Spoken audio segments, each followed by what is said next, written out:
Okay, well, on the last point, I'm afraid you've misheard. I certainly did not say Muslims are destroying the family in Britain. That would be quite absurd. The people that I have in my sights who are destroying the family in Britain are non-Muslim Gramsciite leftists. And this process has been going on for decades. What I am saying is that Islamists are taking advantage of the destruction of British morality and social order, which has come about as a result of the destruction of the family and the destruction of other fundamental tenets of British and Western society, to fill the vacuum by Islamism. So you certainly did mishear that. On the first three questions, I can't really do much more than I've actually said. I think you are exceptionally naive and uninformed. You asked me to name geographically the parts of the UK. That would be rather tedious. It would be a very, very long list. Suffice it to say that there are areas where there are very high concentrations of Muslims, where the writ of the Imam runs, and where there is an informal acceptance by the British state that certain things will go on which they will not really get into. Now, to a certain extent, I mentioned specifically polygamy, honour killings, cousin marriage. Now, to a certain extent, because of the public outcry in Britain, which is growing, that is now giving way to some tentative measures by the police, in particular, to pursue honour crime. But we find dismayingly that when it comes to honour crime, what happens according to those NGOs and organisations which look after women who are at risk in Muslim families from anti-woman violence, we find that in a distressing number of cases they literally run to the police, and the local policeman is a Muslim officer, and he takes the girl right back to her father, because his duty is to the tenets of his faith, or as he understands his faith. Now, all you've got to do, Norman, is to go and talk to these people, get out more, talk to them, and you'll find out something which I think would rather shock you. The senior lawyers, the Archbishop of Canterbury, his famous address, was the introductory lecture at a series of such addresses given at the Temple Church. The Temple Church is the church of the Temple, which is it's not a religious temple, for those of you who don't know. It is a quaint term for the gathering of, for the institution that represents our most senior lawyers. And it was introduced, his lecture was introduced by the Lord Chief Justice, who said, what we're about is to find an accommodation, how we can best accommodate Islamic Sharia law. And the lawyers who are involved in setting up this series of lectures are starting from that premise. How can we accommodate Sharia law? Are the problems that are said to exist really that great? Do we really have to go down the road of chopping off people's hands? Of course not. We can make it civilized. Let's work out how we can do this. My position is, why are we having that conversation at all? Because no one else has ever said that any other community's laws should become part of English law. You mention the Jewish example. This was one of the Archbishop of Canterbury's most grievous confusions, because, as I think you then went on to acknowledge, the fact is that there are Jewish religious courts which act in Britain as informal arbitration tribunals in certain civil matters. But they are under the aegis, they are under the authority of English law. So, for example, Jewish religious marriage does not have any status in English law, nor does Jewish religious divorce. You have to be divorced or married according to the dictates of English law. That is the confusion the Archbishop of Canterbury elided in seeking to say that there's nothing that should alarm us about the Islamic desire to live according to the dictates of Sharia and to have Sharia courts arbitrating, because, look, the Jews are doing it. No, the Jews are not doing it. They're not doing it at all. The arrangements that the Jews come to in the Jewish religious courts have no status in law, except in those circumstances where there is then a dispute about the administration of those judgments. And that goes sometimes to the English courts, who say, according to the principles of fairness, this was a decision that was made, they should stick by it. But English law is supreme, and that is the supreme difference in what the Archbishop of Canterbury was saying, although he possibly didn't even understand what he was saying. And then you say, what is the objection to Sharia finance? again, you should really talk to people who understand from inside what this means in terms of, A, the cover it gives to the funding of Islamic terrorism, not least because of the extreme lack of transparency of Sharia finance procedures, and secondly, the fact that Sharia is not simply some sort of add-on, some sort of quaint ethnic custom that need not give us any pause, because all we can see is the money pouring into the City of London. Sharia is an ideology which says you live by these tenets or you don't get the money, and eventually that debt will be called in, by which time, if trillions of pounds and trillions of dollars is tied up with Islamic banking, we will not be able to move. And that is precisely the calculation that's being made, because, as I said, all the people can see is the pound signs passing across their fevered brows. Thank you very much, Archbishop Akinola.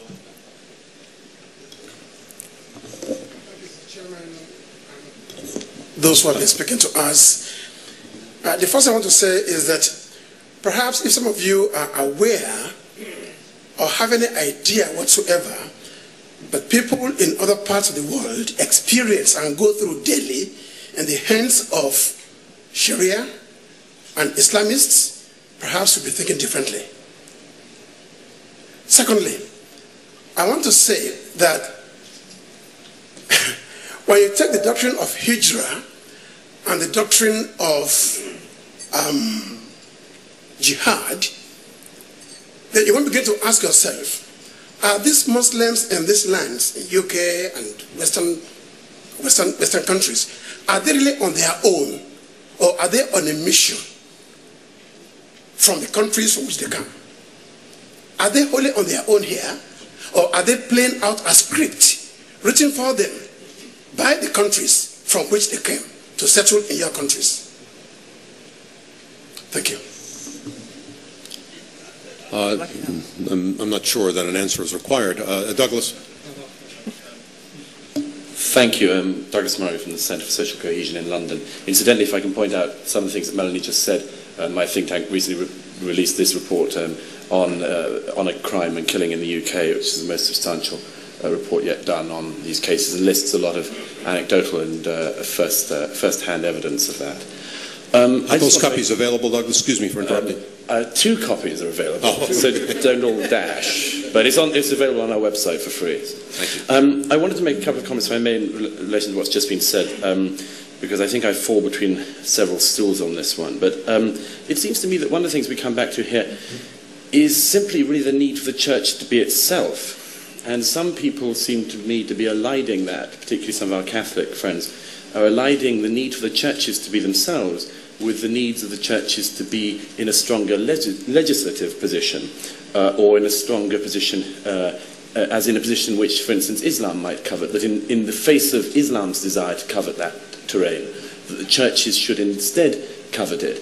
And I'd just like to give another option. Secularism has taken a bit of a bashing in the last 24 hours, and I'd like to stand up for it in the following way, which is to say that the secularism which Europeans often strive towards, and which people like myself believe in, is not non-belief, but the belief that religion should never again dictate the laws of the land, and that never again should people be subdued by laws which people claim authority of from their religious books. And if I can just explain why this is an important thing in this case. When the Archbishop of Canterbury made his comments about Sharia, and the notion that a young girl growing up in Britain in the year 2008 might be ruled in this way, what are the best ways to tackle this? Is it to join me and a few others in pointing out that we don't believe that an illiterate tradesman heard any voices in the 7th century, and that we will not be basing laws on what he claims to have heard? Or do we say that we believe in other voices being heard at other points in history, which we will take our laws from different religious books? I think you're in a much stronger position if you say that laws are made by man for man. Say what the Founding Fathers said. That doesn't mean you don't have to admit where those laws came from, in their Christian origins and so on, but that you will not seek scriptural approval for legal jurisdiction. And the reason why this comes in is because in recent years, with the challenge of Islam, who has stood up best for this? When the cartoons were published by a set of Danish cartoonists, the Pope criticised the cartoonists for their provocation. Where was the Vatican on the Rushdie fatwa? Where was the Catholic and Anglican hierarchy on the Rushdie fatwa? They were not the most ardent defenders of freedom of speech in those occasions. So this is not to say that the churches don't have a role. It's to say that the churches have a very strong role and that they should be themselves. But they have to accept, and we, I think, should have the negotiation about how much they step into that terrain, which, if they copy Islam, I don't see that we get any a better deal than we would from them. Thank you. The gentleman from Turkey who said there's no earth-shattering threat, that is precisely the view that the British establishment took during the 1990s, and which has turned Britain into the European centre for Al-Qaeda, the principal target and recruiting ground for the jihad in Europe and probably around the world to a large extent. Britain has already changed and is continuing to change, and this is, I'm afraid, cloud cuckoo land again. The substantive point I just want to briefly refer to is this point about secularism. Secularism is one of these ghastly words now, like tolerance, like liberal, which is used to mean different things by different people. So we're all having a discussion about completely different things. But I would say this. David Martin, who said that there's a proxy battle going on, I think I just about got your rather truncated drift, and I think that's absolutely correct, because there is a fear among the people of faith generally that all religion is going to be slung out, because people of not faith, and I won't call them secularists, say that the problem is religion altogether. It's all barking mad. Christians, Jews, Muslims, they're all completely crazy. The only way forward is that we have a secular utopia when we all live in peace, brotherhood and harmony, because we don't have any of this superstitious mumbo-jumbo that rots people's brains.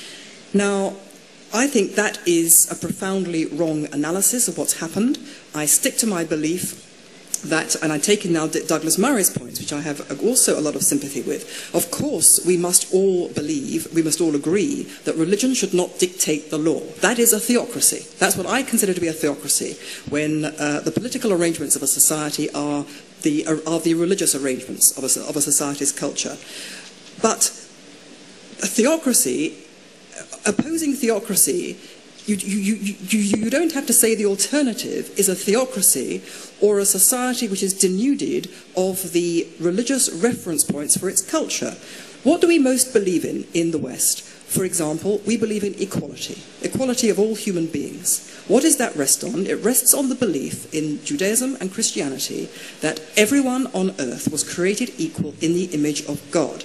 Now, if you basically say that religion is bunk, that Judaism and Christianity furnish unacceptable bigotry, then you get rid of the fundamental underpinning of the notion of equality. People who consider themselves to be secular, atheist, but who believe in good things like equality of all human beings, tolerance, and all those sorts of things, what do they think? That they had those values as they sprang fully formed secularists from their mother's wombs and were completely immune from the culture of Western civilization? Excuse me, folks, atheists, secularists, you are good Christian people. You possibly even are good Jewish people. The fact that you think that God doesn't exist is your problem. But don't get rid of the underpinnings of our society without which we will go down.